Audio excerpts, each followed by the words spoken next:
永遠に君をモデルにし釣りはサクションのスキルを持っ誰だか知らないが Suatu hari di pinggiran anak sungai, di sebuah jalan setapak, di sana ada sepasang cewek dan juga cowok yang kayaknya mereka tuh adalah pacaran. Tapi nggak tahu kenapa, si cowok yang namanya itu Sensei ceritanya karena merupakan seorang penulis hebat yang sangat terkenal di masanya. Dia ngajakin ceweknya yang namanya Sachan buat misi bunuh diri bersama. Lalu sebuah benang merah pun diikat ke tangan mereka berdua. Dan mereka pun mengucap kalau apapun yang terjadi, mereka harus selalu untuk bersama. Dan gak lama tiba-tiba aja ada sebuah truk yang melintas sangat kencang. Dan hal itu pun membuat mereka pun seketika langsung pindah alam. Terus si Sensei ini bingung nih, karena pas dia ngebuka matanya tiba-tiba dia udah ada di sebuah tempat. Yang tempatnya tuh mirip sebuah gereja dengan bangunan gaya Eropa gitu. Seketika Sensei juga ngomong kalau apakah ini yang namanya dunia akhirat. Di tengah kebingungan dia, Sensei ngedengar suara yang bilang kalau ini bukanlah dunia akhirat. Suara cewek itu juga ngomong, selamat datang di dunia petualanganmu. Sensei yang masih bingung sama semua kejadian ini, dia terus nanya sama cewek itu, siapa namanya. Terus cewek itu pun ngomong kalau namanya adalah Anet, yang gak lain tugasnya ialah untuk membimbing orang-orang yang turun ke dunia isekai ini. Anet juga ngejelasin sama Sensei kalau ini adalah dunia yang berbeda dengan dunia asalnya sebelumnya. Dunia lain ini bernama dunia Zauberberg, dan Sensei sendiri sengaja dipanggil ke dunia ini semata-mata hanya untuk menjadi seorang pahlawan yang nantinya bakal bisa buat nerangin dunia ini. Karena si Anet yakin orang-orang yang dipilih buat dipanggil ke dunia ini adalah orang-orang yang memiliki bakat unik yang sangat overpower, termasuk si Sensei ini. Dirasa jika si Sensei ini udah ngerti sama aturan mainnya, si Anet terus ngasih misi yang harus diselesaikan nantinya.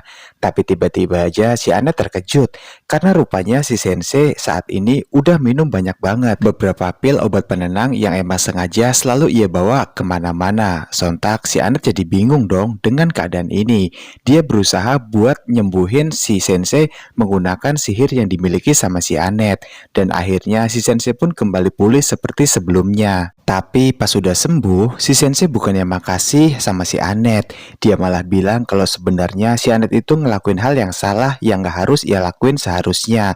Karena sebenarnya si Sensei ini cuma pengen mengakhiri hidupnya aja alias meninggoy. Si Anet ngerasa bingung dong sama pernyataan dari si Sensei ini. Karena kok bisa sih ada orang yang gak mau selamat dari mautnya. Anet juga berusaha buat ngasih motivasi sama si Sensei kalau dia itu emang sengaja dipilih buat datang ke dunia ini menjadi pahlawan yang akan menyelamatkan dunia. Tapi lagi-lagi si Sensei tampaknya nggak peduli gitu sama semua motivasi yang dikasih sama si Anet. Dia tetap milih buat ingin meninggoy aja. Anet ngejelasin sama si Sensei kalau sebenarnya truk yang nabrak dia itu adalah sebuah truk yang menteleportasi ke dunia lain atau dunia sekarang, yang sengaja buat ngambil orang-orang yang gak bahagia di dunia asalnya buat bahagia dan jadi pahlawan di dunia barunya ini. Ngedengar semua penjelasan dari si Anet itu, Sensei jadi sangat marah banget nih sama si Anet karena gara-gara ulah truk itu ngebuat dia jadi gagal buat misi bunuh diri gandanya, yang semata-mata semua itu adalah kebahagiaan buat si Sensei. Meninggoy kok bahagia ya? Aneh banget orang ini. Habis itu si Anet terus nyoba buat ngeliat bakal skill yang dimiliki sama si Sensei. Ya kali aja dibalik semua kelemahannya itu ada sebuah bakat luar biasa yang sangat langka. Tapi pas udah dicek sama si Anet jadi kaget banget karena sekujur tubuh si Sensei ini hanya dipenuhi oleh racun yang sengaja ia minum. Ditambah lagi nggak ada satu bakat luar biasa pun yang ada dalam diri si Sensei. Menurut si Anet, kok bisa sih orang kayak si Sensei ini bisa dipanggil ke dunia isekainya buat jadi pahlawan yang kekuatannya sangat overpower. Habis itu si Sensei langsung pergi, ninggalin si Anet gitu aja untuk pergi ke dunia luar. Ya si Anet juga bingung mau ditahan gimana. Tapi kayaknya si Anet nggak tega deh kalau ngebiarin si Sensei itu pergi ke dunia luar tanpa sebuah skill yang dia punya sama sekali. Akhirnya dia coba buat nahan si Sensei. Anet bilang kalau percuma aja keluar, karena kan di luar tuh banyak monster yang sangat ganas dan juga kekuatannya gede-gede banget. Tapi kalau maksain buat keluar, ya paling yang ada nanti si Sensei itu bakal mokat juga. Sambil megang tangan si Anet, si Sensei bilang sama si Anet kalau emang ini adalah kehidupan yang dia cari. Dia sengaja keluar buat nemuin para monster dengan harapan nantinya akan dihabisi oleh para monster, sehingga misi bunuh dirinya pun sukses berjalan dengan baik. Anet jadi makin bingung aja nih ngeliat tingkah laku dari si Sensei. Ya dia juga mikir kok bisa sih MC yang lemah dan gak punya semangat buat hidup lagi kayak dia bisa dipanggil dan diundang ke isekai buat jadi pahlawan yang besar. Karena para pahlawan dari dunia lain yang diundang sebelumnya itu mereka semua punya bakat masing-masing yang luar biasa. Walaupun terpendam, pada akhirnya bakat besar itu dapat dikeluarkan dengan sangat baik di waktu yang tepat. Tapi si Sensei ini sama sekali nggak punya bakat apa-apa. Dan dia juga pengen nyari tempat buat meninggoy dengan sangat tenang dan damai. さようなら。わかった。 Nggak pakai lama, si Sensei kemudian berhasil keluar dari kastilnya si Anet. Terus di sana dia baru sadar kalau ini adalah dunia lain yang sesungguhnya. Tapi si Sensei ini sama sekali nggak ngerasa takut. Dia tetap aja makan sebuah pil penenang untuk nenangin moodnya dia.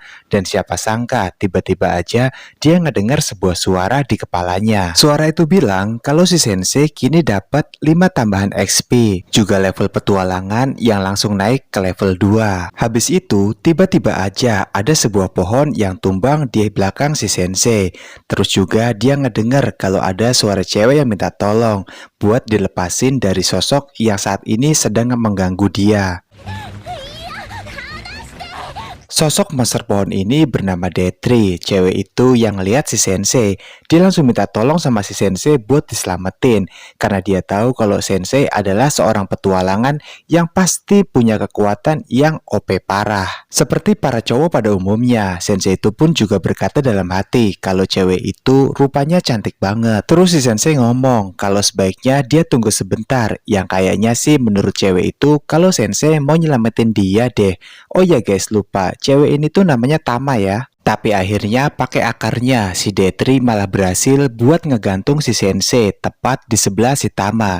Ya si Tama jadi marah lah sama si Sensei karena kok ada ya petualang model si Sensei ini yang lemah banget dan gak punya kekuatan apa-apa. Gak lama monster Detri langsung nyerap energi kehidupan yang dipunya sama si Sensei. Sensei cuma bilang sama si Tama selamat tinggal.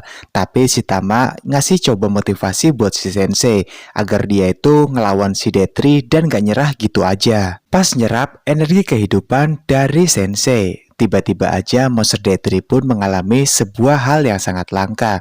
Tubuhnya langsung hancur gitu aja, dikarenakan sekujur tubuh dari si Sensei ini rupanya mengandung racun yang sangat mematikan. Sontak aja si Sensei ini jadi kesel lagi karena dia nggak jadi meninggoy. Level petualangan Sensei pun naik jadi level 3. Dan habis itu si Tama juga muji si Sensei karena Sensei yang dianggapnya lemah ternyata punya kekuatan besar yang terdapat dari dirinya. Habis itu si Tama coba buat narik tangan si Sensei. Tujuannya sih buat ngebantuin buat bangun.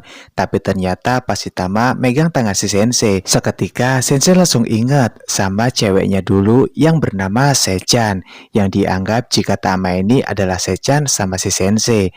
Tapi berkali-kali pas si Tama dibilang Sechan sama si Sensei, Tama tetap kekeh kalau dia tuh bukan Sechan, melainkan namanya Tama. Tapi walaupun gitu, ya sejauh ini sih tetap aja si Sensei nganggep kalau si Tama ini adalah Sechan kekasihnya dulu. 私の名前はさっちゃんお名前はさっちゃん僕は今この水郷内 Di Di dalam gerejanya, si Anet lagi minta pertolongan sama dewa buat ngejagain si sensei yang dia tahu keluar ke dunia lain tanpa kemampuan skill apapun.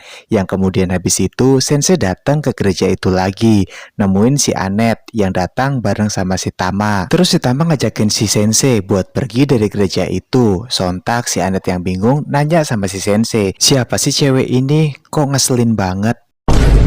Habis itu sensei bilang sama si Anet kalau dia mau nanya sesuatu gitu. Si Anet dengan senang hati ngejawab, ya udah tanya aja, mau nanya apa sih emangnya? Terus si sensei ngomong, apakah si Anet kenal sama seorang cewek yang namanya itu Sachan, yang tak lain adalah cewek dari masa lalunya, yang sangat dicintai sama si sensei. Sontak aja, si Anet pun jadi kesel banget ngedengar pertanyaan itu, karena menurut Anet, kalau di kepala si sensei ini isinya tuh hanyalah cewek-cewek dan meninggoy. アネット君、タマ。